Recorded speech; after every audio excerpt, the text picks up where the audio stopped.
కేంద్ర ప్రభుత్వం పోలవరం విషయంలో అదే మరి ఇండస్ట్రియలైజేషన్కి 2 నోట్స్ ని క్లియర్ చేశారు.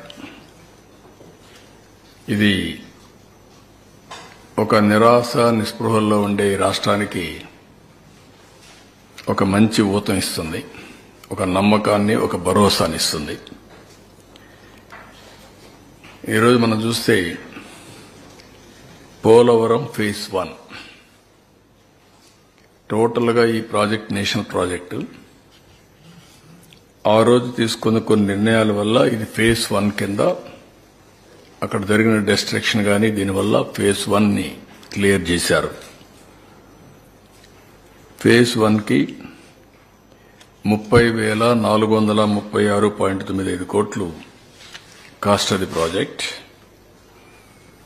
అంత మునుపు ఇది నేషనల్ ప్రాజెక్టుగా అనౌన్స్ చేసే నాటికి 4,730,71,00,000ని ఇన్వెస్ట్ చేశాం. 4,730 కోట్లు ఇన్వెస్ట్ చేశాం.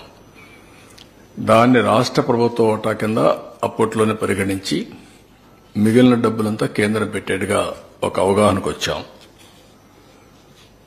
బ్యాలెన్స్ అమౌంట్ చూసినప్పుడు 25,706 కోట్లు వస్తుంది. 25,760 కోట్లలో ఇంతవరకు రిలీజ్ చేసింది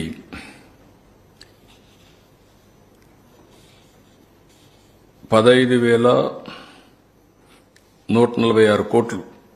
ఆ బ్యాలెన్స్ లో మొత్తం రిలీజ్ తీసేసినాక 15,146 కోట్లు ఇవ్వాలి. ల్యాండ్ అక్విజిషన్ కి అండ్ ఆర్ ఇవన్నిటికీ 1,597 కోట్లు ఖర్చు పెట్టాం.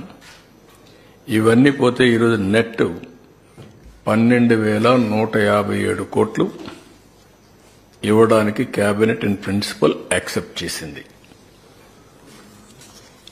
అయితే ఇక్కడికి వచ్చినప్పుడు 2 సంవత్సరాలకి ఇదేదో 20 ఏళ్లు 30 ఏళ్లు కాకుండా 2 ఇయర్స్కే 24-25కి 6,000 కోట్లు, 25-26కి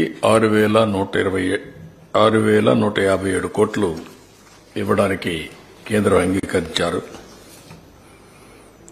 ఇక్కడ కూడా డేట్ వారీగా ప్రిస్క్రైబ్ చేశారు. అంటే construction of gap 1 ECRF dam December 24, construction of ECRF dam diaphragm wall gap 2 June 2025, completion of spillway and gates May 2025, completion of approach and pilot channels May 2025, completion of connectivities May 2025, completion of ECRF gap 2 and dam March 2026కి. మొత్తం కూడా project ని 2026-27 మార్చి లోపల complete చేసేట్టుగా ఒక schedule announce చేశారు. ఇది ఒక విధంగా చెప్పాలంటే సంతోషించదగ్గ విషయం. దీన్ని మనస్ఫూర్తిగా స్వాగతిస్తున్నాం. నరేంద్ర మోడీ గారికి, నిర్మలా సీతారామన్ గారికి, సిఆర్ పాటిల్ ఎవరైతే వాటర్ రిసోర్స్ మినిస్టర్ ఆయనకి ముగ్గురు కూడా ధన్యవాదాలు తెలియజేస్తున్నాం. మనస్ఫూర్తిగా అభినందనలు.